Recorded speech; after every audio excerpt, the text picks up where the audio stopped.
Hi, I'm Doug Kretz, and I'm the English Communications Master at AppWorks. In this continuing series, we look at COVID-19 and the impact it's had on Greater Southeast Asia and its founders.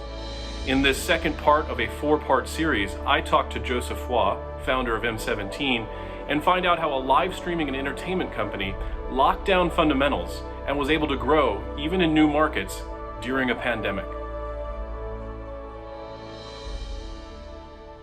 Things have been actually good. Well, I guess our industry is slightly unique in that we thrive in an environment like the one we are in today. And as more and more people spend time at home, our business actually performs better, right? The more time people spend at home, the more our customers engage with our content, and the more monetization that happens. So business has actually been pretty good.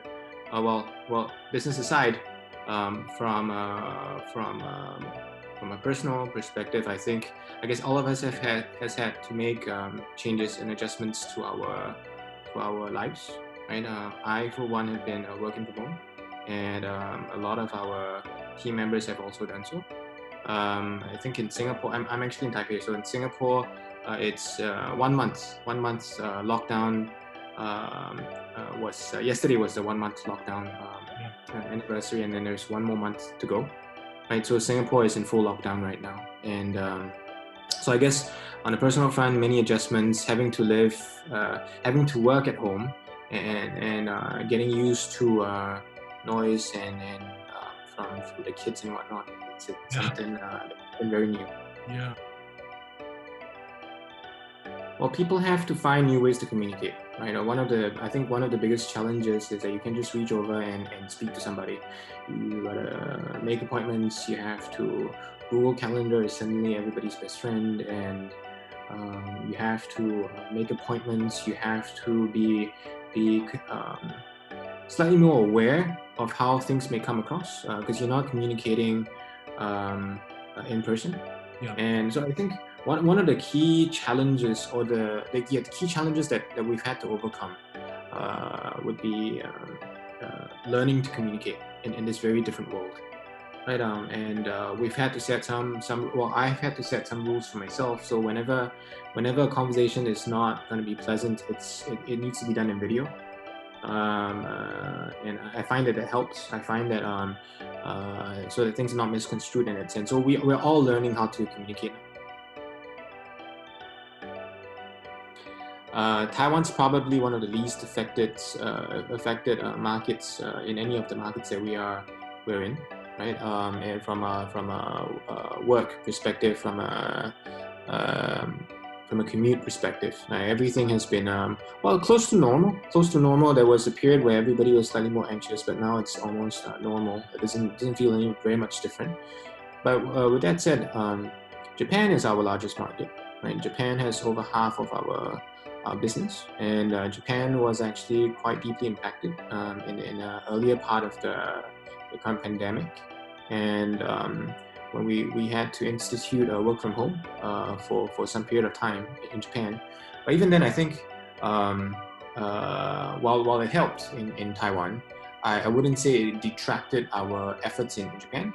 I think where you work isn't so much of a isn't that important. You just got to get used to a new pattern of how you communicate and how you interact. I would say, it doesn't matter which market you ply your trade in. Always ply your trade in your home market, right? And if you are not able to win in your home market, you should not look outside. I think that's the basic definition that the basic advice that I give to anybody that speaks to me about market analysis. And so depends on the context of the question. The context of the question is, I've not done well in the last 3 to 4 months. Should I look at a new market? Then the answer is no. Yeah. Right? If you've not done well in the last 3 to 4 months, that means you don't have your unit economics locked down. You don't have your product market fit locked down. So you should not be looking at anything else, because if you can't get it locked down in your home market, then you shouldn't go anywhere. There isn't a hard and fast rule to to what I said, right? So what I said was you should always try to make it out in your home market before you go into any other market. That's just been my experience, right? But if things have not worked out for you in the last 4 to 5 months, again, there's another thing that I tell myself as well. Don't keep trying to do the same thing expecting different results, and it doesn't work, right? So trying out something and getting a refresh, getting a restart in a new market, for sure. I think that's definitely a logical step. And at this time, in a pandemic, if you can get over to Taiwan, I mean, there's nothing to lose.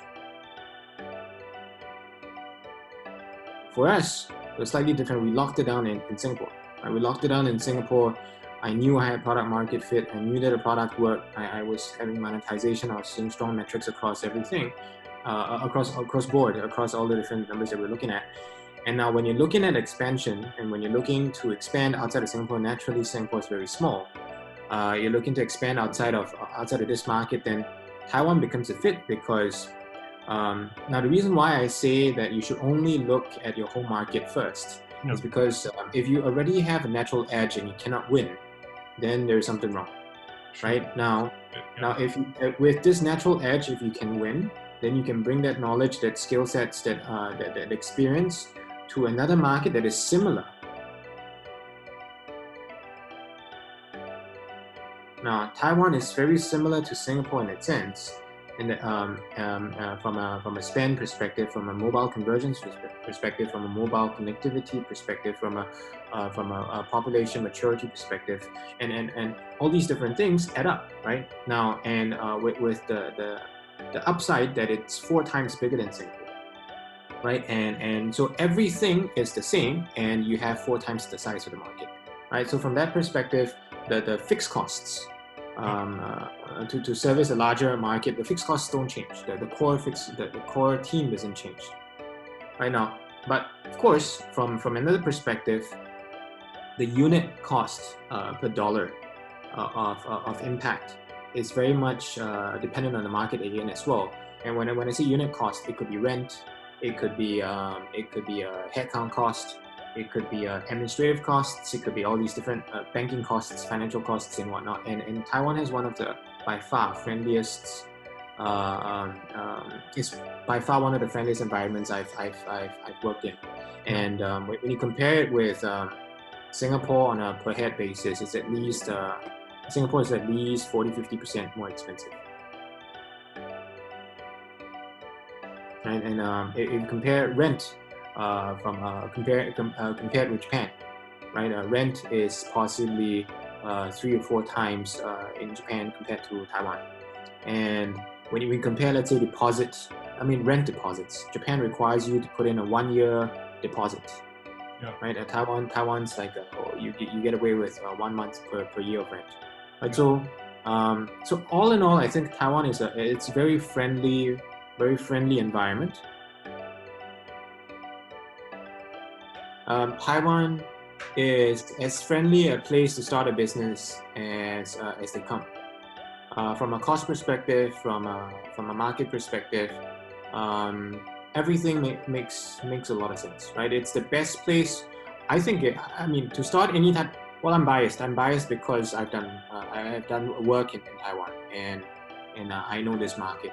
I'm biased in that sense, but right, as much as I try to put, if I'm able to put the bias aside, I would not recommend starting out in any other market other than Taiwan. In terms of market size, in terms of fixed costs, in terms of risk appetite, in terms of ability to fall down without losing too much. I think all in all, it's one of the best markets. Just from a cost perspective, everybody can see so, and then from a population size perspective, that's also very attractive. Would I advise if somebody's looking at Taiwan to work with an accelerator like AppWorks? For sure, right? Because you need to get the experience, and through an accelerator they give it to you, right? I was lucky in that I met my wife. My wife's Taiwanese. I had to embed myself in the society, and I learned through living in it, right? But not everybody has the same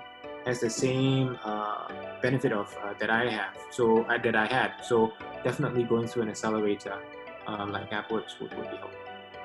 We want to thank Joseph for sharing M17's experience and for sharing his personal experience of living in Taiwan. Here are 3 takeaways for founders. Number 1, find new ways to communicate when face-to-face interactions are not possible. Number 2, win in your home market and take that knowledge to a new market. 3, Taiwan is an attractive market for founders to expand into. Stay tuned for the 3rd part of a 4-part series, and stay safe out there.